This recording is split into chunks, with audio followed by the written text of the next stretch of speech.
L'IA a vraiment dépassé les bornes, ce mois-ci.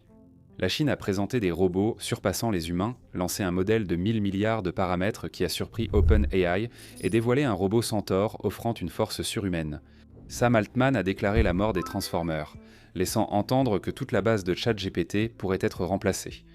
Au même moment, Google a riposté avec une nouvelle mise à jour puissante de Gemini, a lancé Bayesian pour une IA évolutive en temps réel, puis a présenté TurboQuant, une avancée qui pourrait changer l'IA à jamais. Et d'une manière ou d'une autre, OpenClaw est aussi apparu, semblant étrangement conscient. Alors analysons tout ça. Donc oui, c'est l'une de ces semaines où la robotique n'a cessé de faire la une des journaux. Très bien, commençons par ceci. Cased, en Corée du Sud, vient de présenter son humanoïde V07 et ce robot avait l'air bien plus athlétique que la plupart des humanoïdes auxquels les gens sont habitués. Lors du test sur le terrain, le robot courait sur un terrain de football, sautait, tirait au but et enchaînait tranquillement des pas de danse comme un moonwalk. Ce simple fait rend la démonstration remarquable, car la majorité des vidéos d'humanoïdes restent prudentes, lentes et rigides. Celui-ci semblait rapide, équilibré et confiant. Le robot pèse environ 75 kg, soit 165 livres, mesure environ 1,65 m et a été construit par le laboratoire de contrôle dynamique et de conception robotique de la KAIST sous la direction de A1 Park. L'un des points les plus importants ici, c'est que l'équipe assure avoir conçu elle-même toutes les pièces principales, dont moteur, contrôleur de moteur et boîte de vitesse. Ce n'est pas juste une coque voyante sur des composants robotiques, ils cherchent à maîtriser l'ensemble du système. Il utilise une configuration à entraînement quasi direct avec moteur à couple élevé et faible rapport de réduction, permettant des réactions plus rapides et des déplacements plus souples. Et il possède également un réducteur planétaire composé 3K sur mesure. Conçu pour une forte réduction dans un design compact à un étage, cette configuration offre des performances remarquables. Le robot peut déjà atteindre environ 12 km/h sur terrain plat et monter des marches de plus de 30 cm de haut, explique Park. Le prochain objectif est d'atteindre environ 14 km/h, ainsi que de grimper des échelles et de franchir des marches de plus de 40 cm. L'actionneur du genou atteint un couple de pointe de 320 Nm, celui de la cheville, offre une réponse rapide et une grande stabilité. Côté logiciel, KIST l'a entraîné avec un apprentissage par renforcement profond combiné à des données de mouvements humains. Il se déplace donc bien plus naturellement et fluidement que de nombreux humanoïdes contrôlés par l'IA.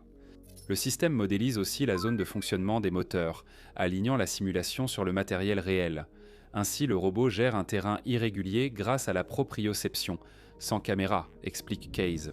L'objectif à terme est de créer un humanoïde complet avec un haut du corps, apte à travailler avec des humains en milieu industriel. Et le laboratoire développe également une plateforme appelée DynaFlow pour permettre aux robots d'apprendre des tâches pratiques directement à partir de démonstrations humaines. Ensuite, vous passez à une idée complètement différente. L'université de Cranfield a construit un robot appelé Wanderbot, qui se déplace en utilisant le vent au lieu de épuiser ses batteries. Cela semble simple, mais c'est en réalité une réponse assez ingénieuse à un vrai problème. Dans de nombreux systèmes robotiques, le déplacement à lui seul consomme environ 20% de la batterie. C'est une grande contrainte pour les missions longues dans les déserts, régions polaires ou sur d'autres planètes. Wanderbot est un robot à bas coût, modulaire et entièrement imprimé en 3D, conçu précisément pour ce type d'endroit. Il utilise une éolienne Savonius et un mécanisme à articulation Janssen, comme les Strandbeesten de Theo Janssen. L'objectif est la simplicité et la réparabilité.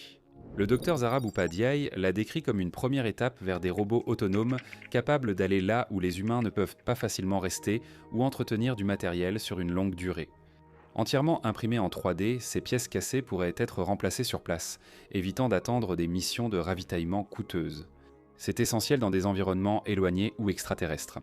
C'est encore un prototype peu mature sur le plan technologique, mais il a déjà retenu l'attention à la conférence Astra 2025 de l'Agence spatiale européenne. Prochaine étape, la maniabilité, l'équipe doit encore lui apprendre à bien tourner. C'est là que la création devient vraiment intéressante. Xfield sponsorise cette vidéo. Et ils ont développé leur système de réalisation avec Cinema Studio 2.5, qui est en gros une solution complète de création vidéo par IA, tout en un, sur une seule plateforme. Ça fonctionne différemment de la plupart des autres outils. Au lieu de générer des clips aléatoires et d'essayer de les corriger ensuite, vous commencez par définir votre scène dès le départ. Configurez vos personnages, verrouillez l'environnement et contrôlez l'apparence avant tout mouvement. Vous générez une image clé, puis dirigez la prise de vue avec les commandes de caméra intégrées comme panoramique, travelling, zoom et séquences multiplans. Donc vous ne générez pas seulement des clips, vous dirigez réellement des scènes. Il offre aussi un système complet d'étalonnage des couleurs pour ajuster éclairage, contraste, saturation, grain de film et tonalité sans quitter la plateforme. Le résultat final paraît bien plus cinématographique qu'un simple rendu brut généré par IA. Tout reste cohérent d'un plan à l'autre, que ce soit les personnages, objets ou environnements, ce qui a toujours été un des plus grands défis de la vidéo générée par IA. Mais voici le point important. Au moment où vous regardez ceci, Cinema Studio 3 est soit déjà en ligne, soit sur le point de sortir très bientôt, ce qui signifie que tout ce système évolue encore plus en ce moment même. Donc, au lieu de passer d'un outil à l'autre, vous vous rapprochez d'une seule plateforme où vous pouvez passer d'une idée à une scène finalisée avec un contrôle total. Essayez Cinema Studio vous-même. Le lien est dans la description. Très bien, revenons à ceci, maintenant. À l'autre bout du spectre, la robotique nous a aussi bien rappelé que le déploiement auprès du public reste chaotique. Un robot de service dans un restaurant Idilo de Hot Pot à Cupertino a provoqué une scène chaotique après s'être approché trop près des clients et avoir renversé des plats partout pendant une performance de danse. Dans la vidéo, le robot agite soudainement ses bras, casse des assiettes, envoie baguettes et vaisselle valser, forçant le personnel à intervenir pour l'arrêter. Une employée semblait même regarder son téléphone pendant l'incident, probablement pour tenter de contrôler le robot à distance ou l'éteindre. La machine serait un Adibo X2, le même type présenté au CES 2026 plus tôt cette année. La forte réaction des gens est évidente. C'était un restaurant de fondue avec des récipients de soupe bouillante directement sur les tables. Si le robot avait renversé ces récipients, cela aurait pu être pire que quelques assiettes cassées. Heidi Lo a déclaré à NBC News que le robot n'avait pas dysfonctionné, mais avait été trop rapproché de la table à la demande d'un client, limitant ainsi ses mouvements. C'est peut-être vrai, mais cela montre toujours le même problème. Les robots performants en démonstration peuvent vite poser problème dans des espaces réels et imprévisibles. Ensuite, il y a le sport. Une équipe en Chine avec Galbot a développé l'Athlon, un système qui apprend aux robots humanoïdes à jouer au tennis à partir de mouvements humains imparfaits. C'est crucial car les robots exigent souvent des données parfaites, alors que la réalité les fournit rarement. Au lieu d'essayer de tout capturer avec une précision parfaite, Layton décompose le tennis en éléments plus petits, comme les coups droits, les revers, les pas chassés et les pas croisés. L'équipe a collecté 5 heures de données de mouvements de joueurs amateurs avec un système de capture compact. Puis l'a utilisé pour créer un espace d'action latent, aidant le robot à mieux interpréter et combiner les mouvements. Ensuite, l'apprentissage par renforcement et la simulation à grande échelle ont permis d'entraîner le système à réagir aux balles tout en conservant des mouvements naturels. Le modèle final a été déployé sur un robot humanoïde Unitree G1 qui a réussi lors des tests à tenir plusieurs échanges avec des humains, que ce soit à l'avant ou au fond du cours. Sur 10 000 essais, il a atteint un taux de réussite maximal de 96,5%, renvoyant systématiquement les balles près des emplacements cibles. Il n'est pas encore prêt pour un jeu compétitif complet et dépend actuellement de la capture de mouvements dans le monde réel. Les chercheurs estiment que les prochaines versions pourraient intégrer la vision active et l'entraînement multi-agent. L'essentiel est que les robots apprennent désormais des sports dynamiques grâce à des données humaines désordonnées. Cela pourrait s'étendre au-delà du tennis, vers le football ou le parcours. Parallèlement, la scène des humanoïdes en Chine vise aussi la vitesse pure. Le fondateur de Unitree, Wang Xingxing, affirme que les robots humanoïdes pourraient bientôt égaler, voire dépasser, le sprinter humain le plus rapide. Cela semble fou jusqu'à ce qu'on voit les chiffres. En février, l'université de Zhejiang et Jingxi Technology ont dévoilé un humanoïde grandeur nature appelé Bolt, capable d'atteindre 10 mètres par seconde. Pour donner un contexte, le record du monde du 100 mètres d'Usain Bolt était en moyenne d'environ 10,44 mètres par seconde, donc l'écart n'est plus énorme. Wang a même déclaré que vers le milieu de l'année, les robots humanoïdes, surtout en Chine, pourraient courir le 100 mètres en moins de 10 secondes. C'est encore une affirmation énorme, et il reste beaucoup à prouver. La course bipède à grande vitesse est extrêmement difficile parce que tout doit rester parfaitement synchronisé.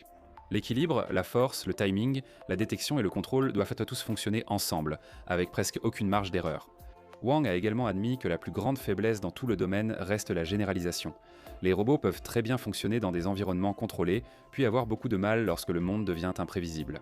C'est encore la chose la plus difficile que l'IA incarnée doive surmonter. Ensuite, il y a l'un des projets les plus étranges du groupe, et honnêtement, l'un des plus cools. Des chercheurs de l'Université nationale de Singapour ont créé Ostrobot, un robot inspiré des poissons alimenté par un muscle cultivé en laboratoire et s'entraînant de façon autonome.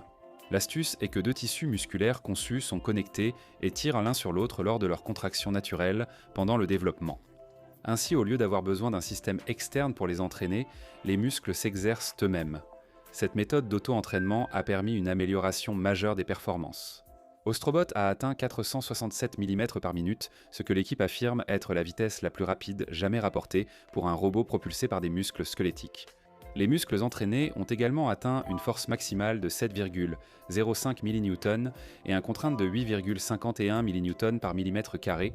C'est bien supérieur à ce que ce domaine obtient d'habitude. Le robot utilise un seul muscle entraîné pour actionner des queues d'hommes flexibles et nage plus de 3 fois plus vite que les versions alimentées rampent par du tissu musculaire standard. Les chercheurs pouvaient aussi contrôler le robot par signaux électriques et même le faire démarrer ou l'arrêter grâce à des signaux sonores comme des claquements de mains. Cela le rend bien plus utile que les anciens robots biohybrides, souvent faibles ou difficiles à contrôler. La production de masse est aussi un enjeu majeur aujourd'hui. UB Tech a signé un accord de coopération stratégique avec Siemens Digital Industry Software pour aider à augmenter la production de robots humanoïdes et atteindre 10 000 unités par an en 2026. L'accord a été signé à Shenzhen le 16 mars et combine le travail de robotique d'Ubitech avec l'expérience de Siemens dans la fabrication numérique, la simulation et les logiciels industriels, explique Zhu Jian, le fondateur d'Ubitech. Les commandes ont fortement augmenté cette année, Reuters indiquant que celles de robots humanoïdes dépassent 1,4 milliard de yuan en 2025. À ce stade, la course aux humanoïdes devient sérieuse. Créer un robot impressionnant pour une démonstration est une chose. En produire des milliers de façon fiable, abordable et de qualité en est une autre. Siemens devrait participer à la construction de l'infrastructure numérique de cette initiative, couvrant la conception, la simulation des produits, la planification des processus et la gestion de la production. Cela semble moins excitant qu'un robot qui court, mais c'est sans doute l'un des changements majeurs actuels. C'est alors que les humanoïdes tentent de devenir une industrie, et non juste un clip viral. Il y a aussi l'Université d'État de l'Oklahoma, où des chercheurs travaillent sur des robots capables de lire les signaux cérébraux humains pour détecter les erreurs avant qu'elles ne se produisent. Leur système de contrôle neuro-adaptatif utilise un casque EEG pour détecter les potentiels liés à l'erreur, ou ARP, qui sont des signaux produits par le cerveau. Dès qu'une personne réalise qu'il y a un problème, souvent avant toute réaction physique. Une fois que le système détecte ce signal, le robot peut ralentir, s'arrêter ou redonner le contrôle en quelques millisecondes. Ceci est crucial dans des environnements dangereux, comme le nettoyage nucléaire ou les inspections en eau profonde, où une erreur peut causer de gros dégâts. L'équipe a vite développé un modèle de décodage adaptatif. Les signaux cérébraux variant selon chacun, le système apprend des schémas généraux, puis s'adapte à l'utilisateur. Ils emploient aussi la logique temporelle des signaux comme cadre de sécurité, imposant au robot un cahier des charges strict, tout en lui permettant de répondre aux signaux cérébraux humains. Les tests sont réalisés avec NVIDIA, Isaac Lab et Isaac Ross en utilisant des GPU RTX Pro 6000 pour le traitement des signaux en temps réel et la simulation. Au-delà de la robotique industrielle, cette idée pourrait aussi permettre aux prothèses et exosquelettes de réagir bien plus naturellement aux intentions de l'utilisateur. La durabilité commence aussi à prendre de l'importance. Une équipe de l'Université nationale de Séoul, de l'Université Sogang et de l'Université Johannes Kepler de Linz a développé ce qu'ils décrivent comme le premier robot mou entièrement compostable qui offre tout de même une robustesse suffisante en pratique. Le cadre du robot utilise du poly ou PGS, un élastomère biodégradable avec une faible hystérésis et une forte récupération élastique. Son actionneur de flexion à base de PGS a conservé ses performances sur plus d'1 million de cycles d'activation, ce qui constitue un sérieux indicateur de durabilité pour un dispositif destiné à disparaître. Même l'électronique est biodégradable. L'équipe a remplacé les composants métalliques et semi-conducteurs classiques par des composants inorganiques qui se décomposent avec la structure. En compostage industriel, le système s'est entièrement décomposé en quelques mois sans résidus toxiques. Des tests de croissance des plantes ont même montré que le compost était sûr et utilisable. Les chercheurs ont également intégré des capteurs de courbure, de contrainte, de toucher, de température, d'humidité et de pH, ainsi que des chauffages, des stimulateurs électriques et des modules d'administration de médicaments. Le tout à l'intérieur d'un seul doigt robotique souple. Ce n'est pas qu'une démonstration écologique ludique, mais une tentative sérieuse de résoudre le problème des déchets auxquels la robotique sera confrontée à grande échelle, et enfin les mains robotiques. La société sud-coréenne Tosalo a présenté une main compacte à 5 doigts appelée DG5FS, conçue pour les systèmes humanoïdes et industriels. Elle possède 20 degrés de liberté, mesure 21 cm et pèse seulement 880 grammes, soit environ 1,94 livres. C'est impressionnant, car les mains robotiques sont l'une des parties les plus difficiles à concevoir pour les humanoïdes. Elles doivent être à la fois agiles, souples, sûres et légères. Et c'est une combinaison très difficile à réussir, explique Tosalo. La main utilise des articulations rétro-entraînables, ce qui lui permet d'absorber les chocs et d'interagir plus sûrement avec son environnement. L'entreprise offre aussi une version simplifiée à 15 degrés de liberté pour les équipes cherchant un contrôle plus facile. Samsung crée aussi un laboratoire dédié à la main et développe des mains robotiques à tendons avec détection tactile, capables de ressentir pression, texture et glissement, comme les mains humaines. Toute cette catégorie devient extrêmement importante, surtout avec Tesla, Figure et tous les autres qui poussent dans ce domaine. Pour les humanoïdes polyvalents, selon les rapports, le marché mondial des mains robotiques humanoïdes à 5 doigts pourrait atteindre 876 millions de dollars d'ici 2030. Donc oui, ce n'était pas une suite robotique normale. Sam Altman vient de dire que toute l'architecture sur laquelle repose ChatGPT et pratiquement toute l'IA moderne est sur le point d'être remplacée. Apple vient de présenter Litho, un modèle capable de transformer une seule image en un objet tridimensionnel entièrement réaliste, avec un éclairage et des reflets corrects. Pendant que Manus a lancé My Computer, un agent IA capable de contrôler directement votre PC, Zai a sorti GLM 5 TurboBuilt. Pour exécuter des workflows complets, Mistral a présenté Linstrol, qui peut réellement vérifier et corriger du code de manière autonome, comme un expert intégré. Et InSpatio World FM apporte une IA capable de comprendre et de générer des espaces tridimensionnels entiers en temps réel. Très bien, commençons par celui qui attire le plus d'attention. Sam Altman est retourné à Stanford et a dit quelque chose qui semble simple, mais est en réalité très important. L'architecture Transformer, celle qui alimente ChatGPT et la plupart des IA modernes, n'est plus l'étape finale aujourd'hui. Cela ne paraît peut-être pas fou au premier abord, mais pensez-y ainsi. Tout ce que vous avez vu ces dernières années, GPT, les modèles, les chatbots, les assistants de codage, tout cela s'est construit sur les transformers. C'est la base, donc quand le gars qui dirige OpenAI commence à parler comme ça, la base pourrait bientôt être remplacée. C'est un signal sérieux, et la raison qu'il a donnée est en fait assez facile à comprendre. Les transformers sont puissants, mais ils sont coûteux d'une manière très spécifique. Plus le texte ou les données s'allongent, le coût n'augmente pas juste un peu, il explose. Si vous rendez quelque chose 10 fois plus long, il peut falloir environ 100 fois plus de calculs pour le traiter. Donc l'augmentation d'échelle devient extrêmement coûteuse, extrêmement rapidement. C'est le mur dont il parle, et ensuite il a abordé la partie la plus intéressante. Il a affirmé que la nouvelle architecture pourrait représenter un saut, comme le Transformer l'a fait pour les anciens systèmes LSTM. Autrement dit, il ne s'agit pas d'une simple amélioration, mais d'une transformation totale du fonctionnement de l'IA. Et c'est là que ça devient encore plus intéressant. Il estime que les modèles d'IA actuels sont assez intelligents pour aider à découvrir la prochaine architecture. Au lieu que les humains cherchent seuls la solution, l'IA les aide désormais à concevoir une meilleure IA. Cela crée une boucle. Meilleur modèle, recherche accélérée, davantage de chances de percer et des modèles améliorés. Quand cette boucle s'active vraiment, les choses progressent soudainement. Pour expliquer sa confiance, il a évoqué son expérience personnelle avec l'IA. À l'époque où il était à Stanford, il travaillait dans un laboratoire d'IA et pensait en gros que tout le domaine n'allait nulle part. Plus tard, lorsqu'AlexNet est sorti, il a trouvé ça cool, rien de plus. Mais ensuite, avec le temps, à mesure que les modèles continuèrent de s'améliorer, quelque chose a changé. Il a décrit cela comme le fait de voir quelque chose d'énorme arriver, alors que la plupart des gens ne faisaient pas attention. Pas encore. C'est ce qui l'a poussé à lancer OpenAI en 2015, et le plus drôle, c'est à quel point ses débuts étaient des rudimentaires. Les fondateurs se sont réunis dans un appartement sans savoir quoi faire, ont constaté l'absence de tableau blanc et ont dû en commander un en ligne. Ça ne ressemblait pas au début de quelque chose de gigantesque, mais dès la première semaine, beaucoup d'idées qui allaient ensuite façonner OpenAI étaient déjà présentes. Aujourd'hui, si on revient à aujourd'hui, Altman fait à nouveau des prédictions assez audacieuses. Il a dit que l'AGI pourrait arriver dans 2 ans, c'est son échéance.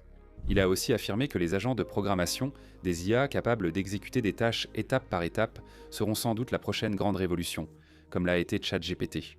Il a imaginé qu'une seule personne pourrait bientôt construire quelque chose qui rivalise avec une entreprise entière d'aujourd'hui. Il a aussi évoqué, comme naturellement, la possibilité d'un PDG IA illustrant l'ampleur du changement annoncé. En même temps, il ne dit pas que tout s'effondre du jour au lendemain. Selon lui, les gens s'adaptent plus vite qu'on ne le pense. Les emplois évolueront, les industries changeront, mais les humains voudront toujours créer, se mesurer et se sentir utiles. Maintenant, voici la partie clé. Toute cette idée de post-transformé, ce n'est pas que des paroles. La course a déjà commencé. De nouvelles architectures sont déjà en cours de test, et l'une des plus discutées s'appelle Mamba. Plutôt que d'utiliser l'attention des Transformers, elle adopte une méthode différente, plus efficace pour traiter de longues séquences de données. Cette prochaine phase n'est pas théorique, elle est déjà en construction. Alors que cela se produit d'un côté, quelque chose de très différent est apparu chez Apple, plus facile à visualiser. Apple a créé un modèle appelé Litho, et ce qu'il fait est en fait assez fou quand on l'analyse.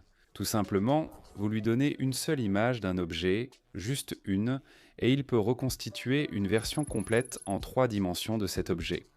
Pas seulement la forme, mais aussi la façon dont la lumière interagit avec lui.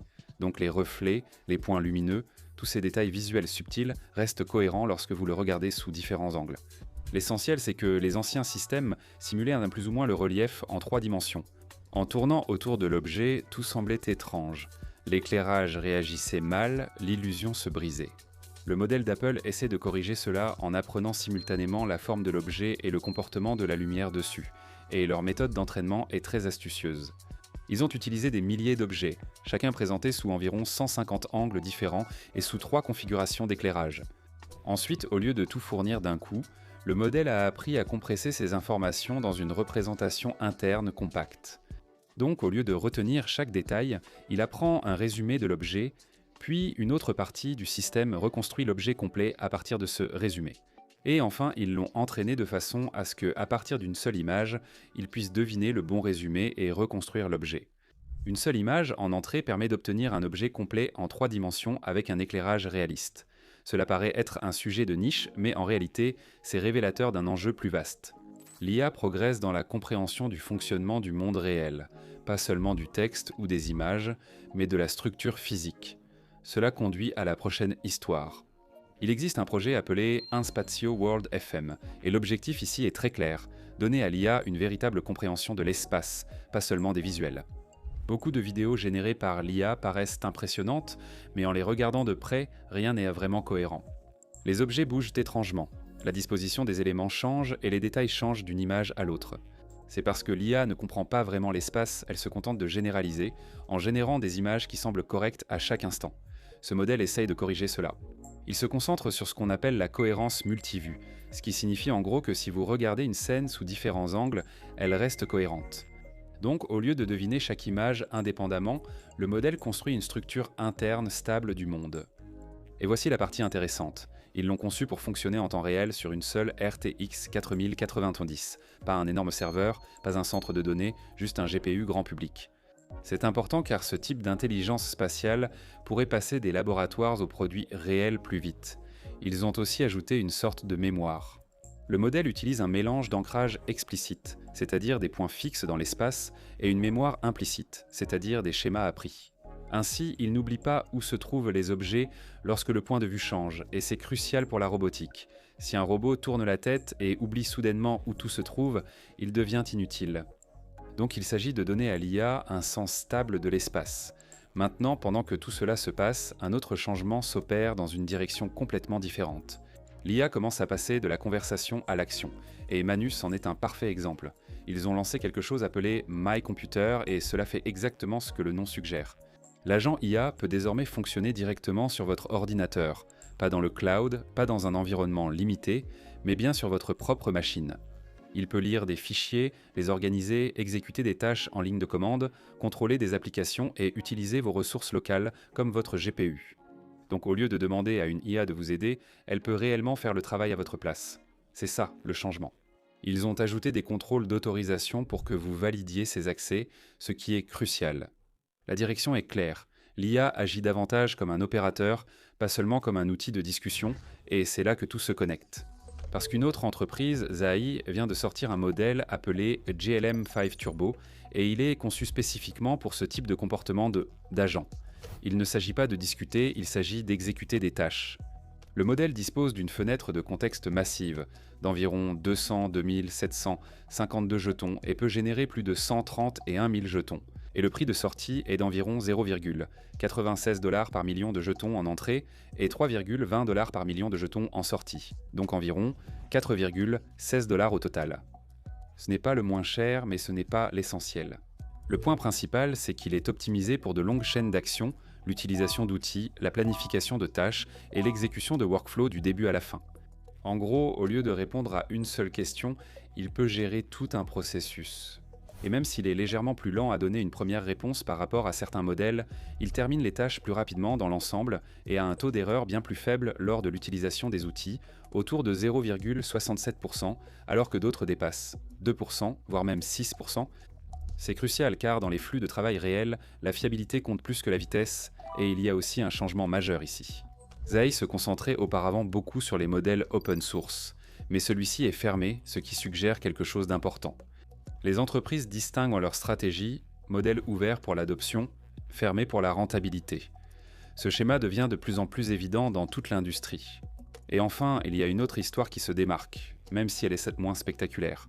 Mistral a sorti un modèle appelé Leanstral, et il est conçu pour quelque chose de très spécifique, prouver que le code est correct, pas seulement écrire du code, mais le prouver. Et ça peut sembler ennuyeux, mais en réalité c'est énorme parce que l'IA peut déjà générer des tonnes de code. Le vrai problème maintenant, c'est de vérifier que ça fonctionne exactement comme prévu, surtout dans les systèmes critiques. Leanstral était conçu pour ça. Il fonctionne avec quelque chose appelé Lean 4, qui est utilisé pour les preuves formelles, ce qui signifie que vous pouvez vérifier mathématiquement que le code se comporte correctement. Le modèle utilise une architecture clairsemée avec 6 milliards de paramètres actifs et il est open source sous licence Apache 2.0. Ce qui le rend impressionnant, c'est qu'il obtient de très bons résultats par rapport à des modèles beaucoup plus grands, et cela à une fraction du coût. Par exemple, il peut atteindre des scores compétitifs tout en coûtant environ 36 $ contre des centaines, voire plus de 1000 $ pour d'autres modèles. Et il ne s'agit pas seulement de benchmark. Dans des exemples concrets, il a pu déboguer une démonstration défaillante, identifier précisément la cause du problème et proposer la bonne correction. Il a également traduit du code d'un autre système vers Lean et a démontré des propriétés à son sujet. Donc, au lieu de simplement générer du code, il comprend la logique suffisamment en profondeur pour la vérifier. C'est un tout autre niveau de capacité. D'accord, donc Google vient de faire un grand pas dans la course à l'IA, et cette fois, cela vise quelque chose que la plupart des gens utilisent tous les jours, les logiciels de bureautique. L'entreprise vient d'annoncer une mise à niveau majeure de Workspace, où Gemini est désormais profondément intégré dans Docs, Sheets, Slides et Google Drive, les transformant en véritables outils de productivité natifs à l'IA. En même temps, Google a également lancé un tout nouveau modèle d'IA appelé Gemini. Embedding 2 qui est conçu pour alimenter l'infrastructure qui sous-tend les systèmes d'IA modernes, en permettant au texte, aux images, aux vidéos, à l'audio et aux documents d'exister tous dans le même espace de représentation. Cela est arrivé juste après que Microsoft ait ajouté Claude à sa suite bureautique lors d'une mise à jour. Donc il est clair que les deux entreprises se livrent une course pour transformer les logiciels de productivité en environnements alimentés par l'IA. La stratégie de Google est simple. Au lieu de forcer les utilisateurs à ouvrir des outils d'IA séparés, Gemini apparaît désormais directement dans les applications où le travail se fait déjà. Et quand on regarde l'ampleur de Workspace, on comprend pourquoi c'est important. Environ 300 millions de personnes utilisent activement Google Workspace. En parallèle, l'écosystème Google compte près de 3 milliards d'utilisateurs mondiaux. Ainsi, tout changement impacte bien plus qu'un groupe de niche. Cela pourrait potentiellement transformer la façon dont le travail de bureau se fait dans le monde entier. En ce moment, les nouvelles fonctionnalités alimentées par Gemini sont en cours de déploiement pour les utilisateurs des forfaits Google IA Pro et Ultra. Mais la direction est claire. Workspace est en train de devenir ce que Google appelle une suite bureautique native à l'IA. Un résultat de référence intéressant est déjà ressorti de cette mise à jour. Dans un test de référence d'édition de feuilles de calcul en conditions réelles appelé Spreadsheet Bench, Gemini intégré à Sheets a atteint un taux de réussite de 70,48%. Cela le place devant les autres systèmes d'IA et étonnamment proche du niveau d'un expert humain en feuilles de calcul. Le vrai changement concerne la manière dont le travail est effectué, pas les tests de référence. Au lieu de repartir de zéro à chaque fois, vous pouvez désormais générer des documents entiers, des feuilles de calcul ou des présentations avec une seule instruction. Et l'IA n'invente pas simplement du contenu au hasard, elle s'appuie sur des éléments de contexte réels, tirés de vos emails, de vos fichiers et même du web. Commençons par Google Doc, car c'est là que l'expérience devient très évidente, avec le nouveau système. Tapez par exemple « Rédige une lettre d'information communautaire à partir du compte-rendu de ma réunion de copropriété et la liste des événements de janvier ». En quelques secondes, Gemini génère un brouillon. Ce qui se passe en coulisses est assez puissant. Le système analyse vos fichiers Google Drive, vos messages Gmail et les informations pertinentes du web, puis il crée le document en utilisant des données réelles liées à votre compte. Une fois le brouillon généré, vous pouvez l'affiner grâce à des instructions naturelles. Vous pouvez demander à l'IA de raccourcir certaines sections, d'ajouter des détails ou de réorganiser la structure. Google a également introduit une fonctionnalité appelée « Adapter le style d'écriture ». Un reproche fréquent adressé aux textes générés par l'IA est qu'ils paraissent robotiques ou qu'ils ne ressemblent pas à la façon dont les gens écrivent habituellement. Cette fonctionnalité analyse vos anciens documents et adapte le texte généré à votre style. Autre nouveauté, la fonction « Adapter le format du document ». Supposons que vous ayez un modèle d'itinéraire de voyage habituel. Gemini peut analyser vos emails, extraire des informations comme les réservations de vols, d'hôtels et de voitures de location, puis placer automatiquement ces détails dans le modèle. Donc, au lieu de copier manuellement des informations provenant de différentes sources, l'IA assemble la structure du document pour vous. Passons maintenant à Google Sheets, qui honnêtement, c'est là que beaucoup de gens ont du mal. Les tableurs sont des outils puissants, mais leur conception peut être déroutante. Beaucoup de gens ne savent pas comment structurer les tableaux, quelles colonnes ils doivent inclure ou quelles formules utiliser. Gemini peut désormais concevoir toute la structure du tableur pour vous. Par exemple, vous pourriez taper quelque chose comme « Organise mon planning de déménagement à Chicago, crée une liste de choses à emballer classées par pièce. Ajoute les coordonnées des fournisseurs d'eau, d'électricité et de gaz, et suis les devis des sociétés de déménagement. » Dans ma boîte de réception, Gemini lit les emails et fichiers pertinents, puis construit automatiquement la feuille de calcul avec des tableaux, des catégories structurées et parfois même des tableaux de bord pour suivre l'avancement. Ensuite, il y a une fonctionnalité appelée « Remplir » avec Gemini. Celle-ci pousse l'automatisation encore plus loin car l'IA peut remplir le tableau elle-même. Au lieu de saisir manuellement des données dans les lignes et les colonnes, Gemini peut classer les informations, les résumer et même extraire des données en temps réel depuis la recherche Google. Alors, imaginez que vous créez un tableau pour suivre les candidatures à l'université. Normalement, vous chercheriez manuellement les dates limites, les frais de scolarité et les exigences de candidature pour chaque université. Grâce à ce système, il suffit de faire glisser une colonne vers le bas et Gemini complète automatiquement les informations. Grâce aux données collectées en ligne, la recherche, l'organisation et la saisie d'informations dans des feuilles de calcul peuvent être automatisées. Slide a également reçu une mise à niveau majeure. Beaucoup de gens disent que les présentations sont la partie la plus pénible du travail de bureau. Structurer les diapositives, rédiger, formater et choisir les couleurs peuvent prendre des heures. Désormais, il suffit de décrire la présentation souhaitée. Si vous tapez quelque chose comme « Créer une présentation de 5 pages pour mon prochain voyage à Tokyo », Gemini génère l'ensemble du diaporama. Il extrait le contexte des emails, des fichiers et des informations en ligne pour créer les diapositives. Si le résultat ne vous convient pas, vous pouvez demander à l'IA d'ajuster certains éléments, par exemple rendre les couleurs plus adaptées à un style de marque, raccourcir le texte ou modifier la mise en page générale. Au lieu de créer des présentations manuellement, vous dirigez en fait l'IA comme un assistant créatif. Maintenant, la partie la plus intéressante de cette mise à jour pourrait en réalité être Google. Drive a toujours été un système de stockage pour les fichiers et les dossiers. Le problème, c'est que la plupart des gens n'organisent pas très bien leur espace de stockage. Avec le temps, les espaces de stockage en ligne deviennent des collections désordonnées de centaines, voire de milliers de fichiers. Souvent, vous vous rappelez le contenu d'un document sans vous souvenir du nom du fichier ni de son emplacement. Vous pourriez vous rappeler, par exemple, la présentation au comité d'audit, ou un document mentionnant les revenus de l'an dernier. La recherche par mots-clés traditionnels a du mal dans ces situations car elle ne correspond qu'à des mots précis. Google introduit une fonctionnalité appelée « Aperçu IA » dans Drive pour résoudre ce problème. Au lieu de se fier aux mots-clés, le système essaie de comprendre votre intention. Vous décrivez le document que vous recherchez en langage courant et l'IA interprète ce que vous voulez dire.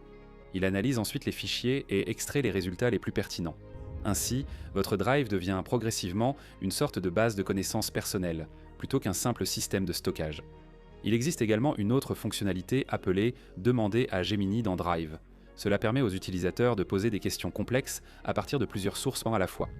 Les documents, les emails, les événements du calendrier et les informations du web peuvent tous contribuer à la réponse. Par exemple, quelqu'un pourrait sélectionner tous ces fichiers liés aux impôts et demander Quelles questions devrais-je poser à mon conseiller fiscal avant de déposer ma déclaration d'impôt cette année? Gemini analyse les documents et génère une réponse basée sur les informations réelles contenues dans ces fichiers. Alors que Google transforme les outils de productivité avec Gemini intégré à Workspace, l'entreprise a également présenté quelque chose destiné aux développeurs qui créent des systèmes d'IA. Cette nouvelle version s'appelle Gemini Embedding 2. Les modèles d'embedding sont en réalité un élément central de l'infrastructure de l'IA moderne. Ils transforment les informations en vecteurs mathématiques pour que les machines comparent le sens de différents contenus. Lorsqu'une IA cherche des informations pertinentes dans une base de données, elle utilise souvent les embeddings pour trouver du contenu sémantiquement proche de la requête d'un utilisateur. Le modèle précédent, Gemini Embedding, se concentrait uniquement sur le texte. Gemini Embedding 2 élargit considérablement ce concept. Il peut projeter 5 types de médias différents dans un seul espace vectoriel: texte, images, vidéo, audio et documents, PDF. Avant, les développeurs utilisaient souvent des modèles distincts selon le contenu, comme Clip pour les images et BERT pour le texte. Gemini Embedding 2 élimine cette complexité en intégrant tous les types de médias dans une représentation unifiée. Le modèle gère aussi les entrées entrelacées, permettant aux développeurs de combiner divers médias dans une requête. Chaque type d'entrée a ses propres limites. Les entrées textuelles peuvent contenir jusqu'à 8192 tokens. Le système peut traiter jusqu'à 6 images par requête dans des formats joints tels que PNG, JPEG, WebP et HEIC. Les clips vidéo peuvent durer jusqu'à 120 secondes, les entrées audio peuvent inclure jusqu'à 80 secondes d'audio natif, comme le MP3 ou le WAV, et, fait intéressant, le système peut traiter l'audio sans nécessiter d'étapes de transcription séparées. Les documents PDF peuvent comporter jusqu'à 6 pages par requête. Lorsque ces entrées sont traitées ensemble, le modèle saisit les relations entre les différents types de contenus. Par exemple, une image d'une vidéo peut être associée au dialogue audio, et tous deux peuvent être comparés à des requêtes textuelles via des mesures comme la similarité cosinus. Un autre défi avec les modèles d'embedding est l'efficacité. Ces vecteurs peuvent contenir des milliers de dimensions, ce qui rend leur stockage et leur recherche coûteux en ressources informatiques. Pour résoudre ce problème, Gemini Embedding 2 utilise ce qu'on appelle la représentation matrioshka. L'apprentissage, ou MRL, conduit les systèmes d'embedding traditionnels à disperser l'information sémantique sur toutes les dimensions du vecteur. Réduire la taille du vecteur pour économiser de la mémoire, la précision s'effondre souvent. MRL modifie cette structure. Les principales informations sémantiques sont stockées dans les premières dimensions du vecteur. La taille des embeddings par défaut est de 3072 dimensions cependant, les développeurs peuvent réduire en toute sécurité le vecteur à 1536 ou même 768 dimensions tout en maintenant une forte précision. Cela permet une recherche en 2 étapes. D'abord, le système effectue rapidement une recherche avec des vecteurs courts sur des millions d'éléments. Il reclasse ensuite les meilleurs résultats avec les embeddings complets de 3072 dimensions. Cette approche réduit considérablement la charge de calcul sans sacrifier la précision finale de la récupération. Google a aussi évalué le modèle avec le vaste benchmark des embeddings textuels, appelé MTEB. Les résultats ont montré une meilleure précision de récupération par rapport à l'ancien modèle d'embedding, et une autre amélioration concerne ce qu'on appelle la dérive de domaine. Beaucoup de systèmes d'embedding performants sur des données générales, comme Wikipédia, perdent en précision sur des domaines spécialisés, comme des bases de code privées ou la documentation technique. Gemini Embedding 2 a été entraîné en plusieurs étapes sur divers ensembles de données pour optimiser les performances sur des tâches spécialisées. Le modèle gère aussi une large fenêtre de contexte pour les embeddings de texte. Les développeurs peuvent intégrer jusqu'à 8192 jetons en une seule fois, ce qui permet de traiter ensemble de plus grands morceaux de documents. Cela aide à préserver le contexte à long terme dans les documents et réduit la fragmentation lorsque les segments récupérés manquent d'informations pour des réponses cohérentes. Les développeurs peuvent également fournir des indications spécifiques à la tâche lors de la génération des embeddings en utilisant des paramètres comme la requête de recherche, le document de recherche ou la classification. Ces indications ajustent la façon dont les vecteurs sont optimisés pour différentes tâches, ce qui améliore les performances de récupération. Google transforme les outils de productivité utilisés par des centaines de millions de personnes, tout en améliorant l'infrastructure pour les développeurs, créant des systèmes d'IA. Et honnêtement, voir ces 2 mises à jour arriver en même temps montre à quel point Google déploie Gemini de manière agressive dans l'ensemble de l'écosystème de l'IA. Google aurait découvert comment faire en sorte que l'IA apprenne vraiment comme les humains. Leur nouveau système exécute des modèles puissants directement sur votre téléphone. ByteDance vient de lancer un agent IA capable de réaliser des projets entiers tout seul, et maintenant Nvidia prépare quelque chose appelé NemoCloud, qui pourrait intégrer des travailleurs IA au sein des entreprises. Très bien, donc l'une des avancées les plus intéressantes vient des chercheurs de Google, qui essaient de résoudre quelque chose qui paraît simple sur le papier, mais qui s'avère incroyablement compliqué. Pour les grands modèles de langage, ce sont d'incroyables imitateurs, ayant absorbé d'énormes quantités de données et capables de reproduire des schémas avec une grande fluidité. Ils écrivent du code, résument des documents, traduisent d'une langue à l'autre, génèrent des images et répondent à des questions.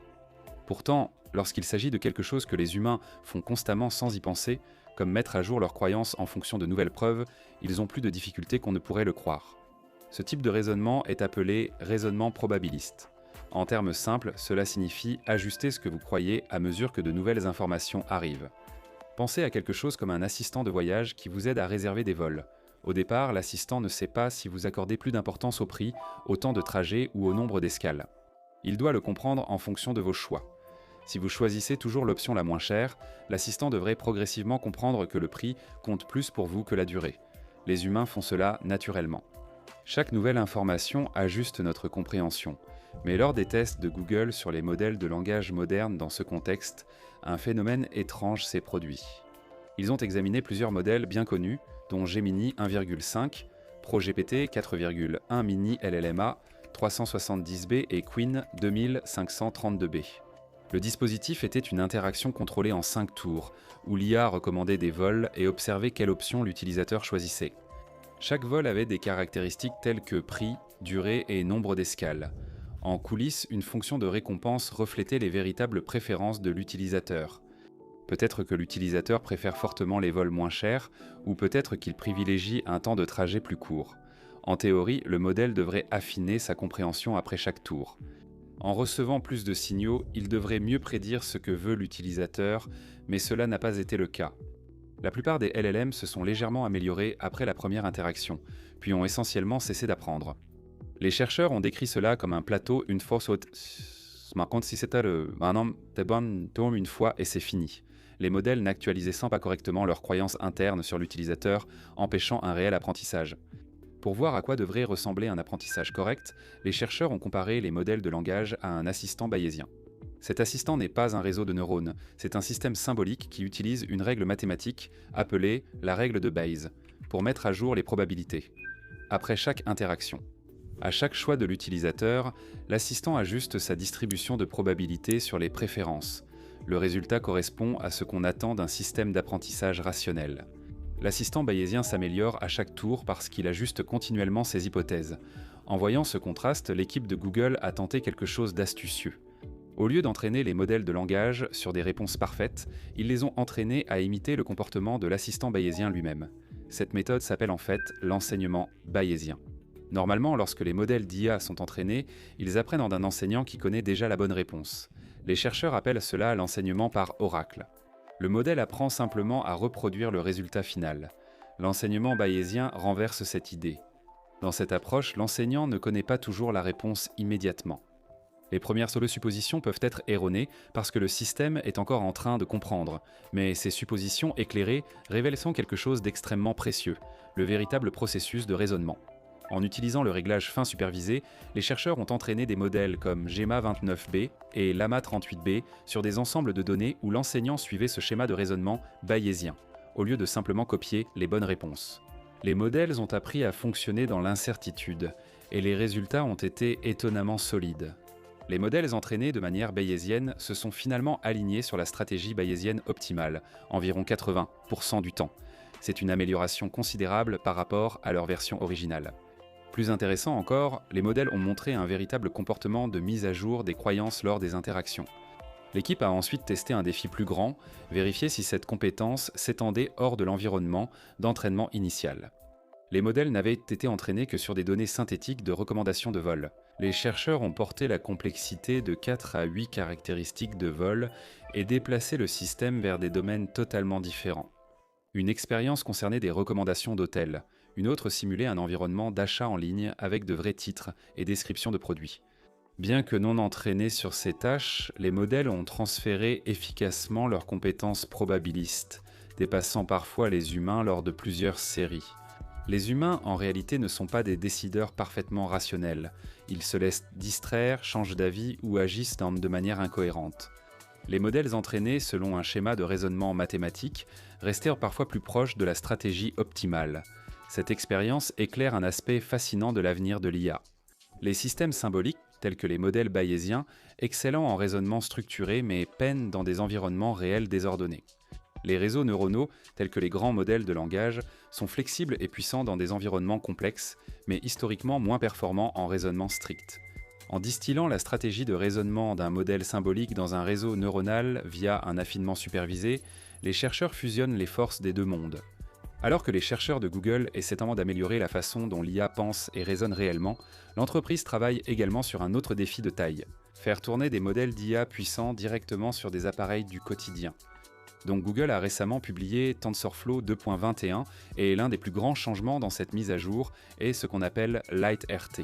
LiteRT est désormais sorti de sa phase expérimentale pour passer en production et il remplace officiellement TensorFlow Lite, qui a longtemps été la méthode principale de Google pour exécuter des modèles d'apprentissage automatique sur les téléphones et les appareils en périphérie.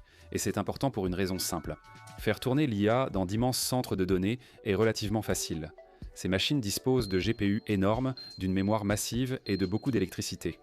Faire fonctionner l'IA sur le téléphone que vous avez dans votre poche est un tout autre défi. Les téléphones ont une mémoire limitée, une batterie limitée et des processeurs beaucoup plus petits, donc l'efficacité devient extrêmement importante. C'est là que LiteRT entre en jeu. C'est un nouveau moteur conçu pour exécuter les modèles d'IA plus vite et efficacement sur du matériel plus compact. L'une des améliorations clés concerne les performances du GPU. Google affirme que LiteRT offre une inférence GPU environ 1,4 fois plus rapide par rapport à l'ancien système TensorFlow Lite. Cela peut paraître minime, mais sur mobile, chaque amélioration compte. Une IA plus rapide rend les applications plus réactives, économise la batterie et permet d'utiliser des modèles avancés plus facilement. LiteRT améliore également la prise en charge de ce qu'on appelle l'accélération NPU. Les NPU, ou unités de traitement neuronal, sont des puces spécialisées conçues spécifiquement pour les tâches d'IA. De nombreux smartphones récents en sont déjà dotés, ainsi LiteRT simplifie le flux de travail pour que les développeurs exécutent de plus facilement des modèles sur GPU et puces IA, facilitant l'utilisation de modèles d'IA génératifs plus lourds, comme Gemma, directement sur téléphone ou appareil en périphérie, sans dépendre uniquement du cloud. Une autre amélioration majeure est la quantification. Le nom paraît technique, mais l'idée est simple. Les modèles d'IA stockent d'énormes quantités de chiffres, représentant tout ce qu'ils ont appris. Normalement, ces chiffres utilisent une très grande précision, ce qui rend le modèle précis, mais aussi volumineux et lourd. La quantification compresse essentiellement ces chiffres, de sorte que le modèle devient plus petit et plus rapide. Avec TensorFlow 2.20 et 1, Google a renforcé la prise en charge d'une compression plus puissante, permettant au modèle d'utiliser des formats numériques bien plus petits. En résumé, de grands modèles d'IA peuvent désormais tourner sur de petits appareils sans matériel puissant.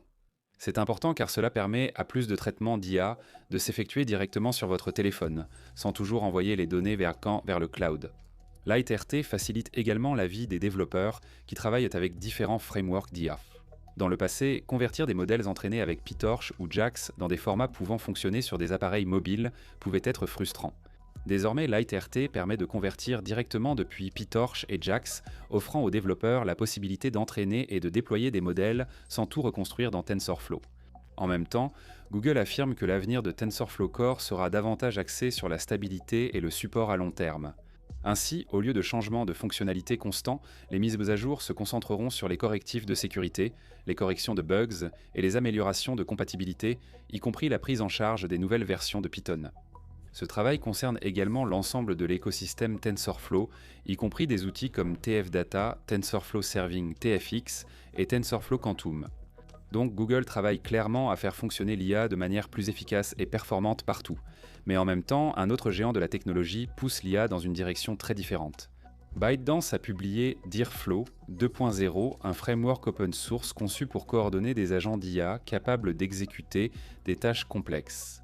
Depuis quelques années, la plupart des outils d'IA se comportent comme des assistants. Ils vous aident à rédiger du texte, suggèrent du code ou génèrent des idées. DearFlow va au-delà de cela. Au lieu de simplement suggérer quoi faire, il est conçu pour réellement effectuer le travail. Le système introduit ce qu'on appelle un orchestrateur de super-agents. Vous pouvez le voir comme une IA gestionnaire de projet, qui coordonne plusieurs petits agents IA.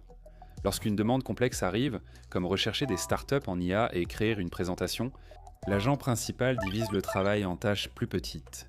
Ensuite, il lance plusieurs sous-agents en parallèle. Un agent collecte des informations, un autre analyse les données et un autre génère des visuels. Une fois que chaque agent a terminé sa tâche, les résultats censés sont combinés pour produire le résultat final. Mais c'est là que Dearflow devient vraiment intéressant. La plupart des outils d'IA génèrent du code ou des instructions, puis vous devez les exécuter. Dearflow supprime cette étape. L'IA fonctionne dans son propre environnement isolé, c'est comme si on donnait à l'agent son propre mini-ordinateur. Dans cet environnement, il peut accéder aux fichiers, exécuter des commandes et lancer du code. Donc si le système génère un script Python pour analyser un ensemble de données, il ne se contente pas d'afficher le code, il exécute réellement le script et produit le résultat. Une autre fonctionnalité puissante est la mémoire persistante, donc Dearflow peut se souvenir de choses comme votre style d'écriture, vos préférences et la structure de vos projets d'une session à l'autre. Cela lui permet d'agir comme un collaborateur sur le long terme et non comme un simple chatbot ponctuel. Fait intéressant, Dearflow a été initialement développé au sein de ByteDance comme un outil de recherche approfondi. Mais les développeurs ont vite été plus loin, l'utilisant pour créer des pipelines automatisés, des tableaux de bord et même des applications web. Donc finalement, l'équipe a reconstruit tout le système depuis zéro. Dearflow 2.0 peut désormais effectuer des recherches approfondies sur le web, générer des rapports avec des graphiques et des images, exécuter des tâches Python et en ligne de commande, et même créer des présentations ou des composants d'interface. Un autre avantage est que le système est indépendant du modèle. Il fonctionne avec n'importe quelle API compatible avec OpenAI. Les développeurs peuvent passer d'un modèle à l'autre, comme GPT-4 Claude 3,5 Gemini 1,5, ou même des modèles locaux via DeepSeek et Ollama, sans avoir à modifier le système lui-même. Et alors que les entreprises commencent à expérimenter ce type de système d'IA autonome, un autre acteur majeur se prépare à entrer sur le marché. NVIDIA prévoirait de lancer une plateforme d'agents IA appelée NemoClaw. Selon des informations rapportées par Wired, NVIDIA devrait dévoiler la plateforme lors de sa prochaine conférence des développeurs GTC à San José. L'objectif de NemoClaw est d'aider les entreprises à déployer des agents IA capables d'effectuer des tâches au nom des employés. NVIDIA aurait déjà approché des entreprises comme Salesforce, Cisco, Google, Adobe et CrowdStrike pour d'éventuels partenariats. NemoClaw se distingue des anciens projets d'agents par le fort accent qu'il met sur la sécurité. Plus tôt cette année, un projet appelé OpenClaw est devenu viral dans la communauté de l'IA. Créé par le développeur autrichien Peter Steinberger, il est rapidement devenu l'un des projets d'agents IA les plus discutés avant d'être acquis par OpenAI. Mais OpenClaw a aussi soulevé d'importantes préoccupations de sécurité.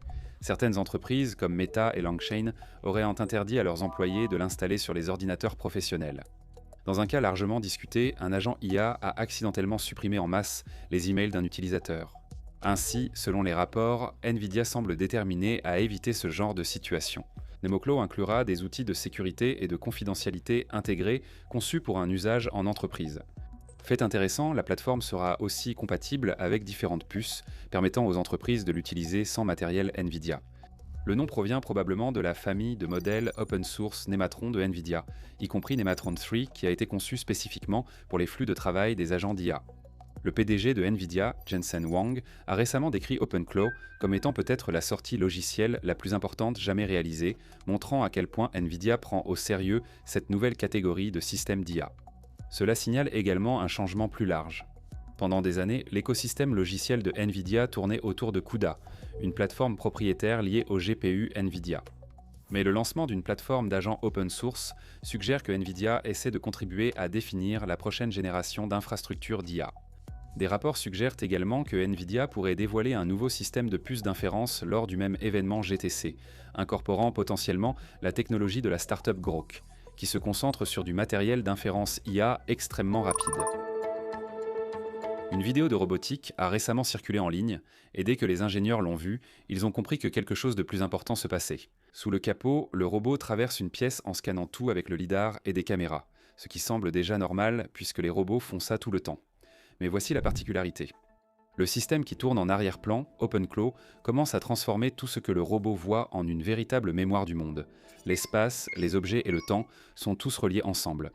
Chaque mouvement, objet ou instant dans la pièce devient un élément d'un enregistrement que le robot peut consulter plus tard. c'est ce qui a poussé les gens à s'arrêter et réfléchir. Parce que cette machine ne se contente plus de naviguer, elle commence réellement à se souvenir du monde qu'elle traverse. La séquence à l'origine de la discussion montrait un robot humanoïde traversant une pièce et scannant l'environnement. À première vue, avec du lidar et des caméras, cela évoque une expérience robotique classique.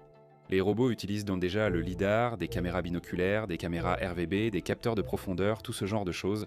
Ils scannent les pièces, cartographient, évitent les obstacles et naviguent autour des meubles. Rien de tout cela n'est nouveau, mais ce qui s'est passé à l'intérieur du système qui le fait fonctionner, c'est là que les choses commencent à devenir intéressantes. Plutôt que de cartographier la pièce pour naviguer, le robot a créé quelque chose qui s'apparente davantage à une mémoire de l'environnement. Le système ne fait pas que détecter et éviter les objets, il suit aussi leur position, les déplacements des personnes et le moment des événements. Les développeurs derrière le projet décrivent cette capacité comme une mémoire spatiale d'agent, ce qui signifie essentiellement que le robot construit un modèle persistant du monde qui l'entoure. Cela peut sembler abstrait au début, alors voyez les choses comme ça. Les robots traditionnels agissent surtout dans l'instant. Ils analysent dans les capteurs, réagissent, mettent à jour leurs cartes et se déplacent. Le contexte des événements précédents s'estompe rapidement. Ce nouveau système fonctionne différemment. Le robot peut relier le lieu, l'objet et le temps ensemble. Une personne entre dans la pièce, le robot enregistre où cela s'est produit, et cet événement devient une partie de l'enregistrement interne de l'environnement du robot. Ainsi, la machine construit progressivement quelque chose qui ressemble à une chronologie du monde physique. Cette capacité provient d'un projet open source appelé OpenClaw, qui au cours des derniers mois est devenu l'un des frameworks les plus discutés dans le domaine des agents d'IA. Au début, OpenClaw est devenu populaire parce qu'il permettait aux grands modèles de langage d'exécuter réellement des tâches. Au lieu de répondre avec du texte, le système pouvait contrôler des outils logiciels, exécuter des commandes, automatiser des flux de travail et interagir avec des systèmes externes. Les développeurs décrivent cela comme donner des mains aux IA, soit leur permettre d'agir au lieu de seulement en parler. Maintenant, ces mains passent à la robotique. La démonstration qui a déclenché toute cette conversation utilisait un robot humanoïde équipé de lidar et de plusieurs caméras. Ces capteurs transmettent en continu des données spatiales au système OpenClaw. Les développeurs ont ajouté une fonction appelée RAG spatial, intégrée à la couche de mémoire d'agent spatial. Ensemble, ils créent un moyen pour les robots d'organiser l'énorme flux de données provenant du monde réel, et le monde réel produit énormément de données. Chaque seconde, un robot recueille des images, des cartes de profondeur, des nuages de points 3D, ainsi que des mesures de mouvement et des informations sur les objets et les surfaces. Avec le temps, le système accumule des centaines d'heures de vidéos et de données de capteurs. Structurer et donner du sens à ce flux d'informations reste très difficile. L'équipe OpenClaw a abordé le problème en utilisant un concept appelé la voxelisation. Imaginez diviser l'espace physique en petits cubes, comme des pixels en 3 dimensions. Chaque cube est appelé un voxel. Au lieu de stocker l'environnement sous forme d'images simples, le robot enregistre des informations sur ces cubes spatiaux. Chaque voxel porte une représentation vectorielle décrivant la géométrie, ainsi qu'une étiquette sémantique indiquant ce qui s'y trouve. Ainsi, au fil du temps, le robot construit une structure en couches contenant des pièces, des objets, des surfaces, des positions et des eurodatages. Cette structure devient la mémoire spatiale du robot. Comme le système stocke à la fois la géométrie et la signification, le robot peut explorer sa propre expérience de plusieurs façons. On peut demander au robot où un trousseau de clés a été vu pour la dernière fois. Le système consulte sa mémoire spatiale et indique l'emplacement le plus récent des clés. Quelqu'un peut demander qui est entré dans la maison un soir précis. Le robot analyse les schémas de mouvement sur la période enregistrée. On peut aussi demander quelle pièce est la plus fréquentée. Le robot analyse l'activité spatiale sur plusieurs jours ou semaines. Le détail important ici est que le robot ne rejoue pas des enregistrements vidéo comme une caméra de sécurité. Il interroge plutôt un modèle structuré du monde, ce qui explique la forte réaction en ligne à la démonstration. En quelques heures, la vidéo circulait et les gens débattaient de son impact sur l'avenir de l'IA incarnée. Certains chercheurs l'ont qualifié d'étape importante, car la mémoire spatiale persistante était l'un des éléments manquants en robotique. D'autres plaisantent en disant que quelqu'un avait en gros rendu Skynet open source sur GitHub. Évidemment, la comparaison avec Skynet est exagérée. Pourtant, cette réaction reflète quelque chose de réel. Un robot qui comprend le lien entre l'espace, les objets et le temps semble fondamentalement différent d'un robot qui réagit simplement à des capteurs. Une autre raison pour laquelle le projet a attiré l'attention est sa flexibilité. Le système OpenClaw utilisé dans la démonstration fonctionne indépendamment du matériel spécifique. Toute machine équipée de capteurs comme le lidar, des caméras stéréo ou des caméras RGB peut potentiellement exécuter la même pile logicielle. Cela inclut les robots humanoïdes, les robots quadrupèdes, les drones et les plateformes robotiques expérimentales. Même le matériel grand public peut théoriquement participer. Un développeur pourrait intégrer les capteurs d'un smartphone et les connecter à la chaîne OpenClaw. Une fois que le système fonctionne, la machine acquiert la même capacité de perception spatio-temporelle. L'architecture évite également la dépendance au système d'exploitation robotique ROS typique sur lequel de nombreux projets de robotique comptent. OpenClaw communique directement avec le matériel et les pipelines de capteurs tout en gérant le SLAM, c'est-à-dire la localisation et la cartographie simultanée, ainsi que l'évitement dynamique des obstacles. Naturellement, Internet a commencé à débattre de l'efficacité réelle du système dans des scénarios pratiques. Un commentaire a plaisanté que la couche de raisonnement avancerait si lentement qu'on croirait envoyer un grand-père centenaire faire le ménage. Les développeurs ont expliqué que l'architecture dissocie intelligence et contrôle du mouvement, ce dernier restant géré en temps réel par le système du robot.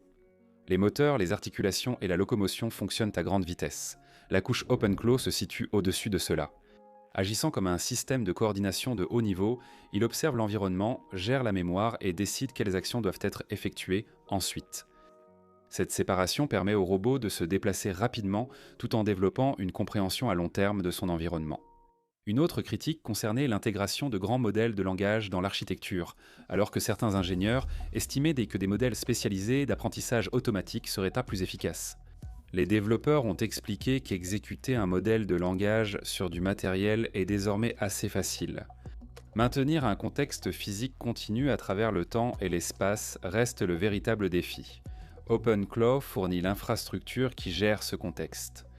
À l'intérieur du système, il existe des composants responsables de l'orchestration des agents, de la collaboration entre les sous-agents, de la sécurité des outils, de l'audit et de la gestion des plugins. La structure commence à ressembler à une sorte de couche de prise de décision d'un robot, coordonnant la perception et l'action. Même avec ces avancées, les ingénieurs en robotique expérimentés soulignent à quel point le monde réel peut être chaotique. Les capteurs se perturbent, l'éclairage varie, les objets bougent de façon inattendue et les données sont bruitées. Le matériel peut aussi tomber en panne sans prévenir. Ces problèmes apparaissent rarement dans les simulations, ce qui signifie que le développement de la robotique dans le monde réel reste extrêmement complexe. Alors que la percée de la mémoire spatiale a attiré l'attention, une autre partie de l'écosystème OpenClaw évolue en même temps. Le framework a débuté comme un environnement d'exécution pour agents IA, permettant aux modèles de langage d'effectuer de vraies opérations via des outils connectés. Au lieu de produire uniquement du texte, un agent OpenClaw peut interagir avec des systèmes de fichiers, des navigateurs, des API et des environnements logiciels. Les utilisateurs peuvent communiquer avec ces agents via des plateformes de messagerie comme Telegram, Discord, Signal ou WhatsApp. Un simple message peut déclencher une chaîne d'actions. Le système interprète la demande, appelle les outils nécessaires et exécute une séquence d'opérations. De nombreux développeurs disent qu'OpenClaw donne des mains au système d'IA. Ben Goertzel, l'un des chercheurs qui discutent de la technologie, explique la situation avec une analogie claire. OpenClaw offre une puissante paire de mains à l'intelligence artificielle, permettant au système d'IA d'interagir avec le monde. La technologie ne permet pas encore un raisonnement approfondi pour parler d'intelligence artificielle générale. Les modèles linguistiques peinent encore avec l'abstraction, le raisonnement à long terme et une compréhension persistante de soi. Ils accomplissent les tâches efficacement, mais ne saisissent pas vraiment les principes sous-jacents. Selon Goertzel, relier des mains puissantes à un cerveau limité produit un comportement impressionnant, sans pour autant résoudre les défis cognitifs plus profonds. Cette observation a conduit à une architecture de recherche appelée QuestorClaw, qui tente de combiner le système d'exécution d'OpenClaw avec une couche cognitive plus avancée. Dans cette architecture, le composant Quester gère le raisonnement, la mémoire à long terme et la planification. OpenClaw exécute les actions demandées par le système cognitif. Entre les deux couches se trouve une limite de politique stricte, contrôlant la sécurité et la gestion des ressources. Les jetons déterminent les outils accessibles et la durée des autorisations actives. Les actions à risque élevé requièrent une approbation explicite, tandis que les actions courantes, en sont automatisées. L'architecture impose aussi des règles strictes sur la mémoire. Les informations externes passant par une phase de quarantaine avant d'influencer la mémoire de confiance. Cela empêche les entrées malveillantes de manipuler le comportement du système. Au fil du temps. L'objectif était de créer ce que les chercheurs appellent un volant d'inertie cognitif, où les systèmes d'IA accumulent des connaissances issues des tâches précédentes et deviennent progressivement plus performants. Alors que les chercheurs explorent ces idées en théorie, les développeurs connectent déjà OpenClaw à des machines réelles. Une expérience largement partagée impliquait le Unitree G1, un robot humanoïde coûtant environ 16 000 $. Les développeurs ont créé une interface OpenClaw, permettant aux utilisateurs de contrôler le robot via de simples messages texte, au lieu d'écrire un code de robotique complexe. Un utilisateur peut envoyer des instructions telles que « avance d'1 mètre » ou « tourne à gauche de 45 degrés ». La commande passe par la passerelle OpenClaw et le robot exécute le mouvement. Le système permet au robot d'envoyer des captures de la caméra à l'utilisateur via des applications de messagerie, facilitant la surveillance à distance. Une autre expérience a connecté OpenClaw à une main robotique imprimée en 3D à 16 articulations appelées Arrow Hand Open. En utilisant le retour visuel d'une caméra USB, l'IA a calibré la main et a commencé à expérimenter des gestes. Le système a finalement produit des gestes reconnaissables, comme un point et un signe de paix, tout en commentant ses actions via des messages Telegram. Les développeurs ont également intégré l'agent avec le bras robotique Nero 7 Axis. Au lieu d'écrire manuellement un code de cinématique complexe, les utilisateurs décrivent le mouvement souhaité en langage naturel. Le système génère automatiquement des scripts de contrôle Python et les envoie au bras robotique. À grande échelle, les plateformes robotiques intègrent OpenClaw dans l'automatisation d'entreprises. Le SDK Peck Robotics permet aux robots de se connecter directement aux agents OpenClaw et de télécharger des compétences réutilisables. Les robots partagent ces compétences entre différentes flottes, coordonnent les flux de travail et interagissent avec des réseaux décentralisés. L'un des aspects les plus inhabituels de ce système est la capacité d'attribuer des identités décentralisées aux machines. Un robot peut générer un identifiant numérique et fonctionner comme une entité indépendante sur des réseaux blockchain. Cette identité permet au robot de détenir des fonds, d'exécuter des transactions et de participer à des paiements entre machines. Les développeurs appellent parfois cette infrastructure émergente l'économie des machines, où les robots et les agents d'IA coordonnent des services de manière autonome. 2026 commence à s'imposer comme le moment où les agents d'IA commencent à interagir directement avec la réalité. Un robot alimenté par la lumière plutôt que par des batteries et du riz transformé en matériaux intelligents.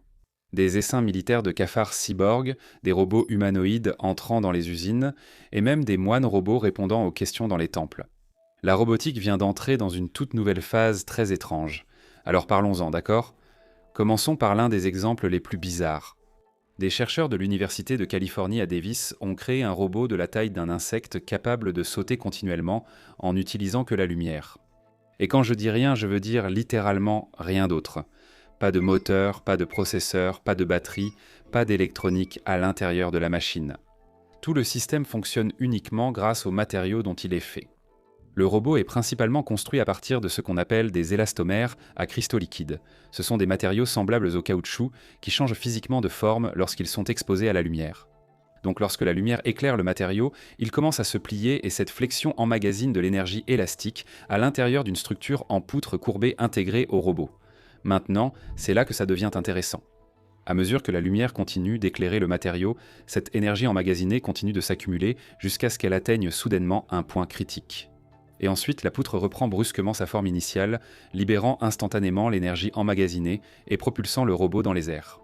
Donc en gros, le robot saute parce que le matériau lui-même agit comme un ressort constamment chargé par la lumière, mais la partie vraiment ingénieuse se produit juste après le saut.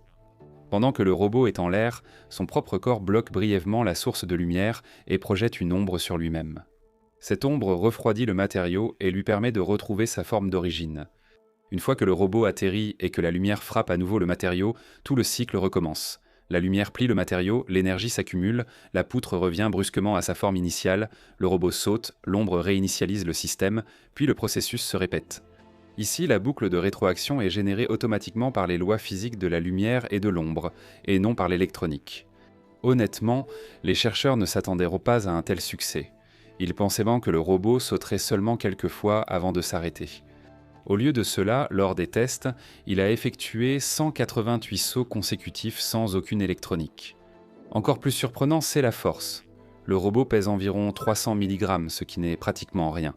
Pourtant, Les chercheurs ont ajouté du poids pour tester les limites et ont découvert qu'il pouvait encore fonctionner en transportant des charges allant jusqu'à 1700 fois son propre poids. Ce mouvement vient de l'instabilité de claquage. Le matériau accumule de l'énergie de déformation qu'il libère soudainement par une déformation rapide. Ainsi, le robot n'a pas besoin de capteurs ni de processeurs pour savoir quand sauter. Sa géométrie et ses matériaux gèrent eux-mêmes la détection, l'actionnement et la remise à zéro. Le projet est dirigé par le professeur Wenzhong Yan, du département de génie mécanique et aérospatial de l'UC Davis, et ses recherches portent sur ce qu'on appelle l'intelligence mécanique. Au lieu de rendre les machines plus intelligentes en ajoutant plus d'électronique, l'idée est d'intégrer l'intelligence directement dans les matériaux eux-mêmes. Même si cela paraît abstrait, les applications potentielles sont en fait très pratiques. Par exemple, de petits robots comme celui-ci pourraient transporter des capteurs environnementaux et se déplacer en continu sur le terrain, formant des réseaux distribués qui détectent la fumée ou les flammes lors d'incendies de forêt. Ne dépendant pas de l'électronique classique, ils peuvent aussi opérer là où les robots traditionnels peinent, tels que bâtiments effondrés, tunnels souterrains ou zones radioactives.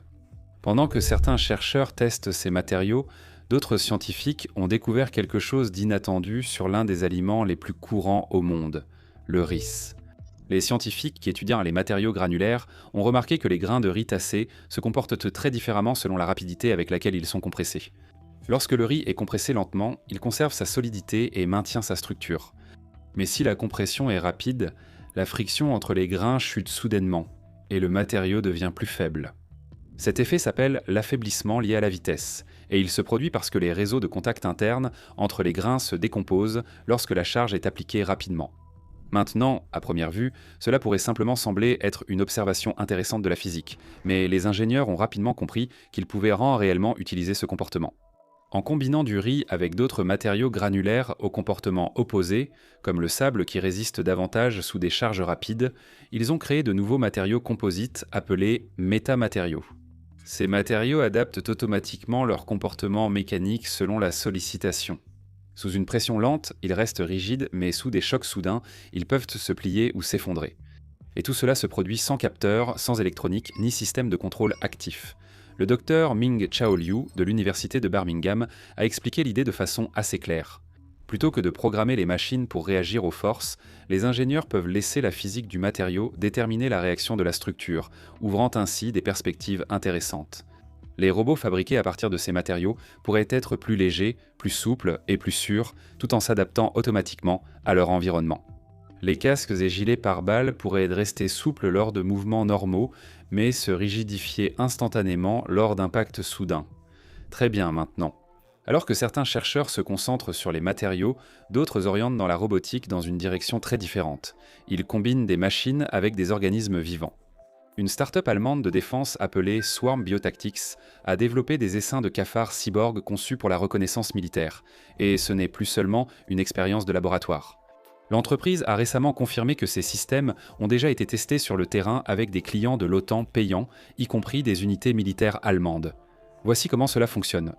Chaque cafard porte un petit sac à dos électronique contenant capteurs, modules de communication et composants de contrôle. Le mouvement est guidé par de faibles impulsions électriques délivrées via une interface neuronale connectée directement au système nerveux de l'insecte. Ces signaux électriques permettent aux opérateurs de guider le cafard dans des endroits inaccessibles aux robots classiques. Au lieu d'agir individuellement, les insectes se déplacent ensemble comme des essaims coordonnés. Un logiciel spécialisé gère la communication entre plusieurs unités afin qu'elles puissent fonctionner comme un seul système de reconnaissance. Les insectes utilisés pour le système sont des blattes siffleuses de Madagascar, choisies parce qu'elles sont robustes, capables de se déplacer dans des terrains complexes comme les décombres et les tunnels, et aptes à transporter des charges d'environ 3 grammes. Cette capacité suffit à supporter des capteurs miniatures et des modules de communication cryptés. Le PDG Stefan Wilhelm a qualifié cette idée de modèle de passage à l'échelle totalement différente pour la robotique. Les machines traditionnelles changent d'échelle grâce à la fabrication, tandis que ces systèmes changent d'échelle grâce à l'élevage. Ainsi, l'essaim peut croître naturellement plutôt qu'être assemblé en usine.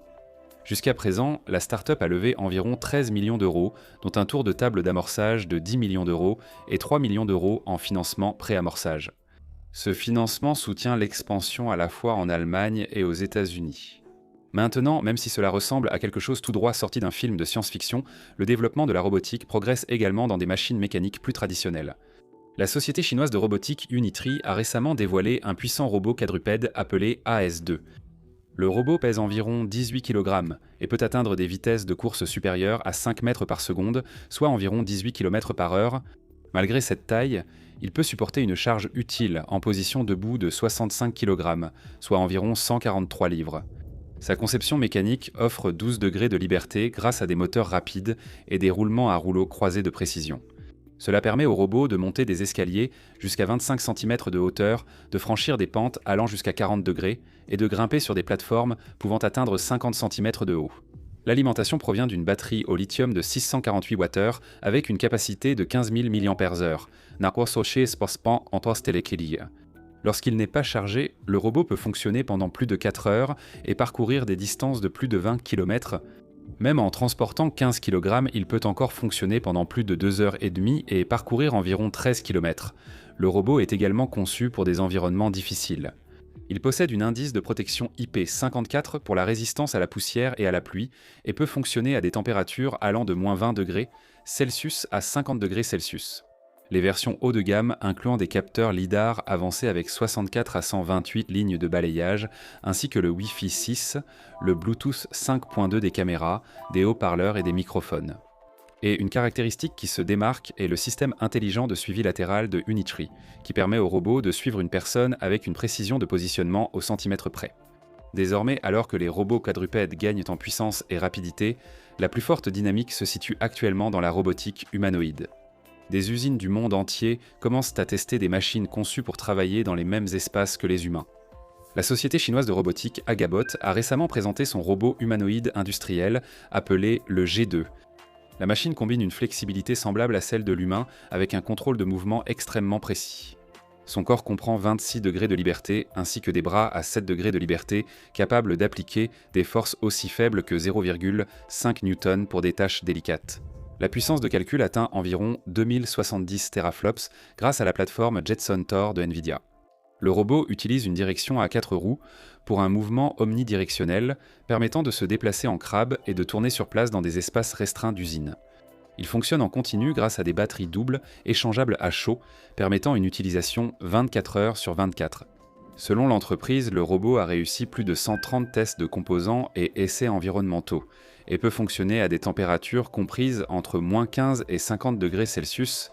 Lors des démonstrations, le robot a assemblé des composants automobiles et a même appris des tâches délicates comme l'insertion de modules RAM après seulement 1 heure d'entraînement. Aujourd'hui, tandis que des entreprises comme Agibot développent ces systèmes, les constructeurs automobiles les testent déjà en production réelle. BMW a récemment lancé un projet pilote dans son usine de Leipzig en Allemagne où un robot humanoïde appelé Aeon est testé pour l'assemblage de batteries et la fabrication de composants. Le robot a été développé avec Hexagon Robotics et est équipé d'outils de préhension modulaire, de systèmes de numérisation et d'une mobilité sur roue. Il fonctionne avec des ordinateurs Nvidia Jetson Orin Edge pour la perception et la prise de décision en temps réel, avec des mises à niveau futures prévues vers la plateforme Nvidia IGX Tor. La plupart de l'entraînement du robot a en fait eu lieu dans des environnements de simulation, en utilisant les plateformes Isaac Sim et Isaac Lab de Nvidia. Dans ces simulations numériques, le robot a appris la navigation, la locomotion et les compétences de manipulation avant d'entrer dans la véritable usine. Cette méthode de développement axée sur la simulation réduit fortement le temps d'entraînement, faisant passer des tâches de plusieurs mois à quelques semaines. Et bien que de nombreux humanoïdes soient encore expérimentaux, certaines entreprises les déploient déjà directement sur les lignes de production. Le géant chinois de la technologie Xiaomi a récemment testé son robot humanoïde dans son usine de fabrication de véhicules électriques. Le robot a travaillé à un poste chargé d'installer des écrous auto-taraudeurs lors du processus de moulage sous pression. Au cours d'une période de test de 3 heures, il a atteint un taux de réussite de 90,2%. En réalisant chaque cycle d'assemblage en 76 secondes, le robot récupère les écrous via un dispositif d'alimentation automatique, les aligne précisément avec les dispositifs de positionnement et se coordonne avec les convoyeurs lors de l'installation. Pour gérer cette complexité, Xiaomi a développé un modèle vision-langage-action de 4,7 milliards de paramètres, combiné à l'apprentissage par renforcement. Le robot reçoit des données de caméra, de capteurs tactiles et des retours sur la position des articulations, tandis qu'un système de contrôle hybride ajuste les mouvements en moins d'une milliseconde. Des centaines de millions de perturbations simulées ont servi à entraîner le robot pour l'adapter à des conditions imprévisibles. Désormais, certaines entreprises testent les robots humanoïdes dans des environnements quotidiens, hors des usines. Au Mobile World Congress de Barcelone, le fabricant de smartphones Honor a dévoilé son premier robot humanoïde lors d'une démonstration en direct sur scène. Le robot est remonté sur scène avec des danseurs, a exécuté des mouvements chorégraphiés sur Believer d'Imagine Dragons et a fini par un salto arrière parfait. Avant de serrer la main de James Lee, PDG de Honor, la société affirme que les robots sont conçus pour l'assistance en magasin, l'inspection sur le lieu de travail et des rôles de compagnons. Le projet s'inscrit dans la stratégie plus large du plan Alpha de l'entreprise, qui comprend le téléphone Alpha, la plateforme écosystème Alpha Store, ainsi que des recherches approfondies en robotique, matériel et matériaux avancés. Il est intéressant de noter que les robots humanoïdes apparaissent désormais là où on ne s'y attend pas. Des chercheurs de l'université de Kyoto ont présenté Bouddha, un robot conçu pour aider dans les temples bouddhistes. Le robot fonctionne avec un système de chatbot appelé BouddhaBot Plus, basé sur ChatGPT, et il essaie de monter sur une plateforme humanoïde Unitree G-On. Il peut s'incliner, faire des gestes de prière et répondre à des questions sur les enseignements bouddhistes. Lors des démonstrations, le robot a répondu à des questions sur les relations et l'équilibre émotionnel en utilisant des écritures bouddhistes. Le projet est dirigé par le professeur Seiji Kumagai de l'Institut pour l'avenir de la société humaine de l'Université de Kyoto. Le Japon a déjà expérimenté le clergé robotique auparavant. Un robot nommé Mindar prononce des sermons au temple Kodaiji depuis 2019. La raison de cette orientation est pratique. Le vieillissement de la population japonaise et le déclin rural laissent de nombreux temples sans assez de prêtres ou de fidèles. Les assistants robotiques pourraient aider à préserver les traditions religieuses alors que le nombre de membres du clergé humain continue de diminuer. Alors voici la vraie des questions. Si les robots commencent à faire notre travail, à mener nos guerres et même à répondre à nos questions spirituelles, qu'est-ce qu'il restera exactement aux humains ? La Chine a créé un robot transformant un humain en centaure mobile. Un autre robot humanoïde réalise des figures de breakdance dignes d'un athlète professionnel. Pendant ce temps, Figure construit des robots humanoïdes capables de nettoyer des salons en désordre tout seuls. Et Meta vient d'acheter Moldbook, un réseau social où seuls des agents IA discutent entre eux. Commençons par l'un des concepts robotiques les plus inhabituels qui nous vient tout récemment de Chine. Des chercheurs de l'Université des sciences et technologies du Sud à Shenzhen ont créé une plateforme robotique portable transformant une personne en centaure mobile. L'idée est étonnamment simple. Au lieu de fixer des articulations robotiques directement aux jambes d'un humain comme le font les exosquelettes traditionnels, ce système ajoute 2 jambes entièrement mécaniques derrière l'utilisateur. Quand la personne marche, les jambes robotiques l'accompagnent et aident à porter des charges lourdes. Le système se connecte à l'utilisateur via une interface élastique fixée dans le dos. Cela signifie que le robot est physiquement relié à la personne, mais qu'il fonctionne comme une paire de membres séparés plutôt que comme une extension des jambes humaines. L'humain gère l'équilibre et la navigation, tandis que les jambes robotiques supportent le poids et assurent un col avancé. Le résultat est essentiellement un système de marche hybride, où l'humain et la machine se partagent les responsabilités. Les jambes robotiques bougent en synchronisation avec la vitesse et la direction de l'utilisateur. Les algorithmes de planification du mouvement et les systèmes de contrôle coordonnent les pas afin que le robot reste aligné avec la foulée humaine. Les chercheurs ont utilisé le contrôle prédictif basé sur un modèle et des techniques de planification de trajectoire pour assurer la stabilité du mouvement, même lorsque les conditions de marche changent. L'un des aspects les plus intéressants de la conception est le couplage élastique entre l'humain et le robot. La connexion a une rigidité non linéaire, donc son comportement varie selon la charge. Lorsque la charge est légère, le couplage reste ferme, permettant à l'humain et au robot de se déplacer de façon très coordonnée. Lorsque la charge augmente, la connexion devient plus flexible. Cette flexibilité permet aux jambes robotiques d'absorber les forces et de prendre en charge une plus grande partie de l'effort de portage. Les chiffres issus des expériences sont en fait assez significatifs. Lors des tests, les participants portèrent une charge d'environ 44,09 livres, soit à peu près 20 kg, avec l'assistance des jambes robotiques. La consommation d'énergie métabolique a diminué d'environ 35%. Par rapport à la marche avec la même charge normalement au même moment, la pression exercée sur les pieds a été réduite d'environ 52%. Le système ne facilite pas seulement la marche, il réduit aussi nettement la contrainte physique lors du transport d'un équipement lourd. Lors des essais Bangshuo-Jukpon, les jambes robotiques ont pu supporter plus de la moitié du poids transporté, tandis que la personne continuait à marcher de manière assez naturelle. Les chercheurs ont aussi mesuré la stabilité en mouvement. Lorsque les personnes marchaient avec des charges lourdes en utilisant la plateforme robotique, la variabilité de la largeur des pas diminuait. En d'autres termes, leur façon de marcher restait plus stable, même en portant du poids. L'équipe estime que ce robot portable pourrait servir pour diverses tâches exigeantes. La logistique militaire est un exemple évident, où les soldats portent souvent un équipement extrêmement lourd sur de longues distances. Les opérations de sauvetage en cas de catastrophe sont un autre scénario où les intervenants doivent déplacer du matériel sur un terrain accidenté. Les environnements industriels, surtout ceux où les employés transportent souvent des charges lourdes, pourraient aussi en profiter. La plateforme redistribue les charges verticales tout en fournissant une assistance à la traction horizontale, ce qui signifie qu'elle supporte le poids et aide à pousser l'utilisateur vers l'avant en même temps.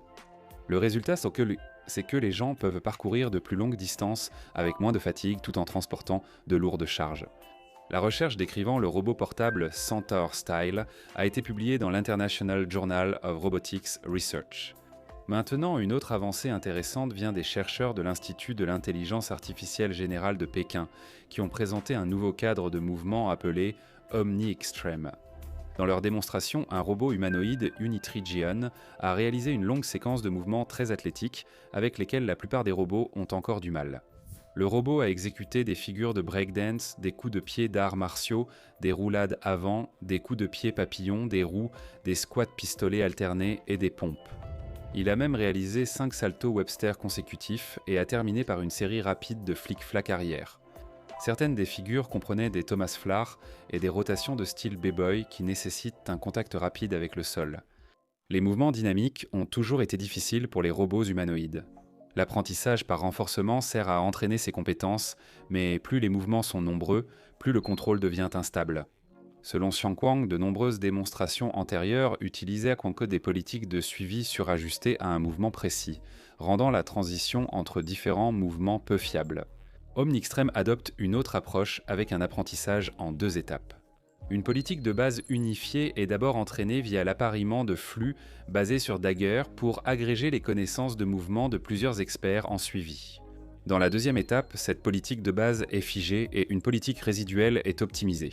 Sous des contraintes motrices strictes, une randomisation du domaine et une régularisation de sécurité énergétique. Pour combler l'écart entre la simulation et le monde réel, le résultat est un seul algorithme capable de contrôler de nombreux mouvements extrêmes, au lieu d'entraîner des politiques séparées pour chaque compétence. Selon Big A, le cadre a atteint des taux de réussite supérieurs à 90% sur plusieurs tâches hautement dynamiques. Les chercheurs ont aussi réalisé des études d'ablation pour identifier les parties clés du système, évaluant la stabilité, le taux de réussite, la charge énergétique des articulations et la sécurité du robot. L'objectif est d'équilibrer mouvements réalistes et évolutivité pour que les humanoïdes acquièrent de nombreuses compétences complexes sans tout réentraîner dès le départ. Le fabricant de robots. Figure IA a récemment publié une nouvelle vidéo de son robot humanoïde Figure 03 en train de nettoyer un salon encombré. La démonstration met en avant les dernières capacités du système Helix 02 de la société. Contrairement aux démonstrations précédentes dans des environnements contrôlés comme les usines ou cuisines, ce scénario est délibérément désordonné. Les salons sont des environnements imprévisibles, remplis d'objets éparpillés, d'espaces étroits et de conditions en constante évolution. La vidéo montre le robot accomplissant une grande variété de tâches de manière autonome, sans intervention humaine. Il ramasse des objets, les trie dans des conteneurs et se déplace dans la pièce tout en ajustant ses mouvements en fonction de l'environnement. À un moment, le robot pulvérise de l'eau sur une surface puis l'essuie avec une serviette pour la nettoyer. Pendant l'opération, il pose temporairement la serviette sur son bras afin que ses 2 mains restent libres pour d'autres tâches. Ce type d'action exige une planification complexe, le robot devant coordonner la manipulation des objets et ses mouvements. Le robot saisit également un bac avec ses 2 mains, démontrant ainsi la manipulation bimanuelle, et il ramasse des blocs à la fois sur une table et sur un canapé. Il cale le récipient sous un bras tout en se déplaçant dans la pièce, démontrant une coordination de l'ensemble du corps. Un autre moment montre le robot lançant un coussin sur le canapé en utilisant un mouvement contrôlé du bras. Il ramasse également une télécommande, la fait pivoter dans sa main pour orienter correctement les boutons, puis appuie sur le bon bouton pour éteindre l'appareil. En se déplaçant dans la pièce, le robot fait des pas chassés pour traverser les espaces étroits entre les meubles. Il place soigneusement ses pieds pour éviter les obstacles tout en continuant à manipuler des objets en même temps. Ces comportements nécessitent plusieurs niveaux de coordination. L'architecture Helix qui fait fonctionner le robot organise le contrôle en 3 couches différentes, fonctionnant à des vitesses différentes. Le système 2 opère à un niveau supérieur et gère des tâches comme la compréhension de scènes, l'interprétation du langage et l'enchaînement des comportements. Il choisit la prochaine action du robot selon l'environnement. Le système en agit plus vite et transforme les données perçues en cibles articulaires pour tout le corps à environ 200 Hz. Cette couche traduit essentiellement les décisions en actions motrices spécifiques. En dessous, il y a le système 0, une couche de contrôle fondamentale. Fonctionnant à 1000 Hz, il gère l'équilibre, les forces de contact et la coordination générale du corps pendant le mouvement. Ensemble, ces 3 couches créent une hiérarchie de contrôle qui relie les données visuelles aux mouvements physiques. L'entreprise affirme que démontrer ces comportements avec un modèle unique et unifié représente une étape importante vers une intelligence humanoïde à grande échelle.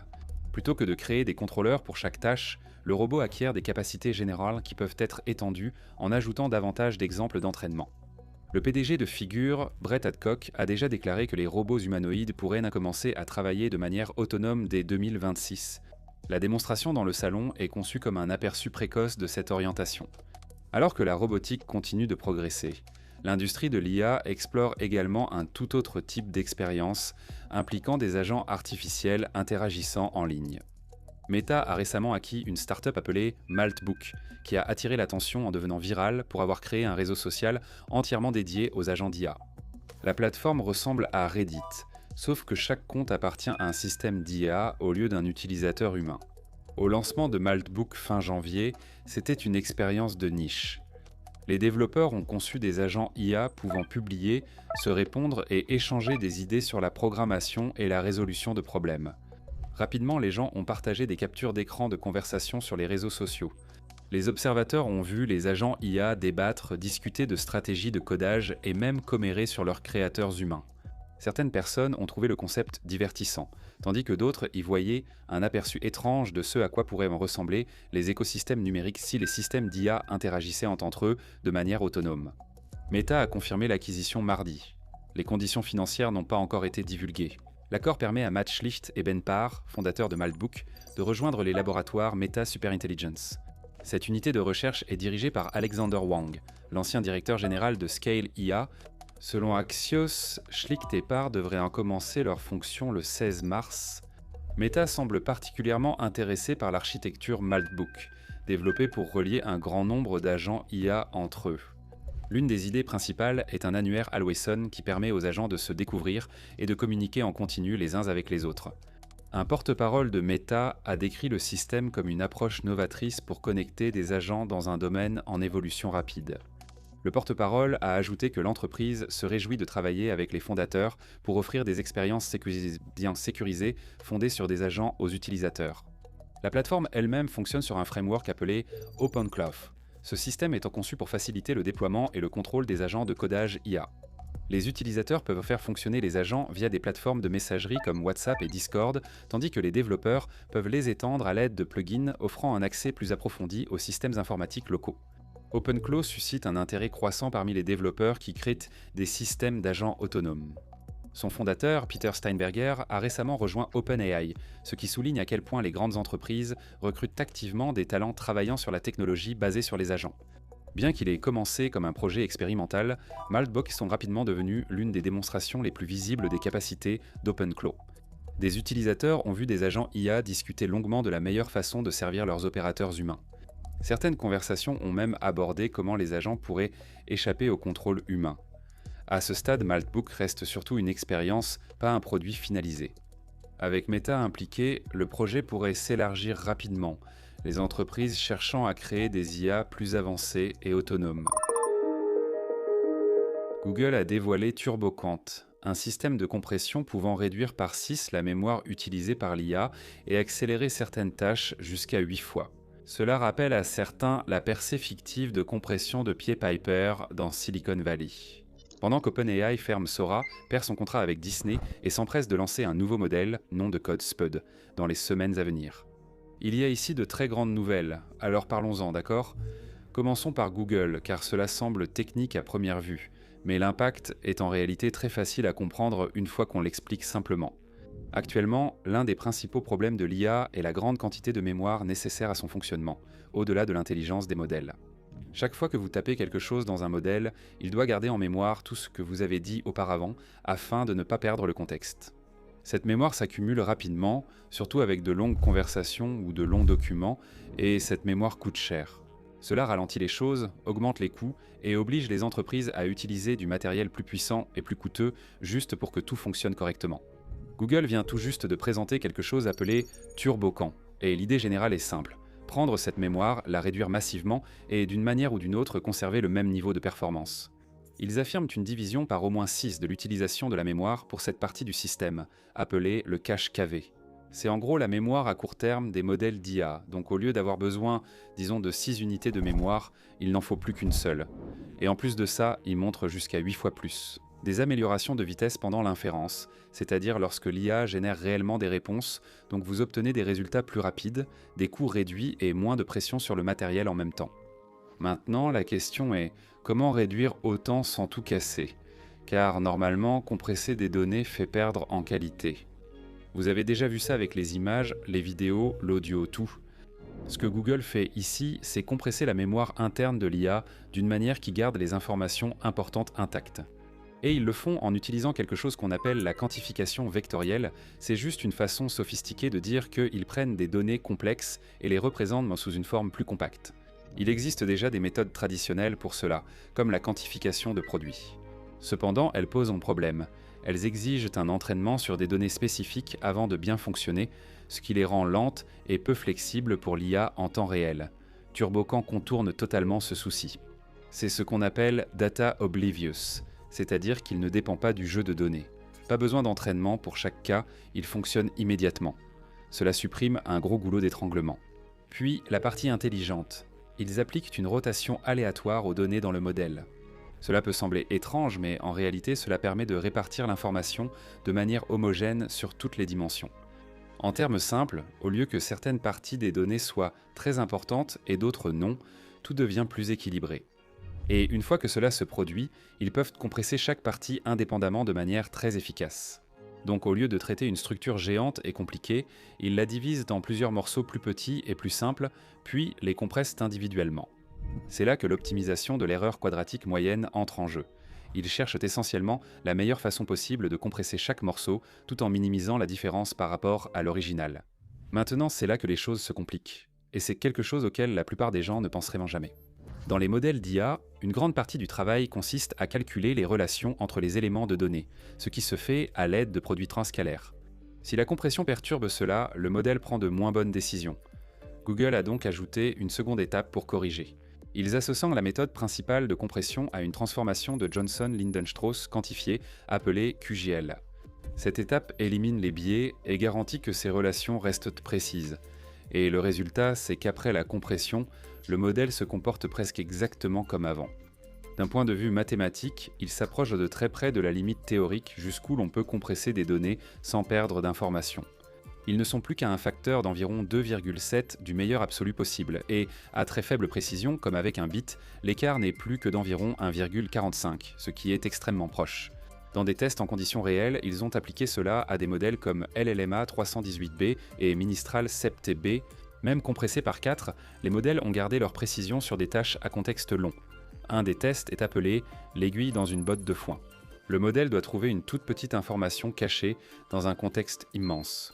Parfois, avec plus de 100 000 jetons, TurboCAN a égalé les performances en pleine précision jusqu'à 104 000 jetons, même avec cette compression par 4. Même après une forte compression de la mémoire, le modèle se rappelle tout correctement. Ils ont aussi introduit une nouveauté sur la précision en bits non entières. Au lieu de s'en tenir à des valeurs entières comme 2 bits ou 3 bits, ils utilisent des valeurs comme 2,5 ou 3,5 bits par canal. Ils précisent davantage les parties clés des données et moins le reste, allouant ainsi les ressources de façon plus intelligente plutôt qu'uniforme. En dehors des modèles de langage, cela impacte aussi les systèmes de recherche. L'indexation des bases de données vectorielles prend souvent du temps, parfois plusieurs minutes, surtout pour de grands ensembles de données. TurboCAN élimine cela presque entièrement. On parle de temps d'indexation qui passe de plusieurs centaines de secondes à pratiquement zéro, environ 0,0013 secondes pour des vecteurs de haute dimension. C'est instantané. Il ne s'agit pas seulement d'économiser de la mémoire, mais de rendre les systèmes d'IA plus efficaces dès la base. Certaines personnes comparent cela à la percée de DeepSeek. D'autres l'appellent, en plaisantant, pied de piper, en référence à cet algorithme de compression fictif de Silicon Valley qui était censé révolutionner l'informatique à jamais. En même temps, cela reste une avancée au stade de la recherche. Ce n'est pas encore largement déployé et ne concerne que l'inférence. L'entraînement demande toujours beaucoup de ressources, donc tout n'est pas résolu. Cependant, cela supprime l'un des principaux obstacles à l'exécution de modèles d'IA en production.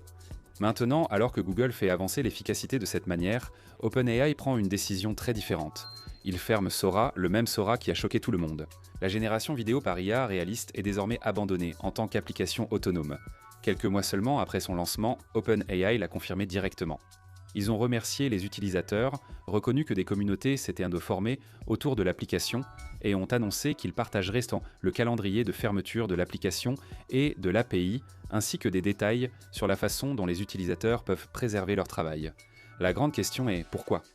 Et la réponse se résume aux ressources et à la stratégie. La génération de vidéos est extrêmement coûteuse.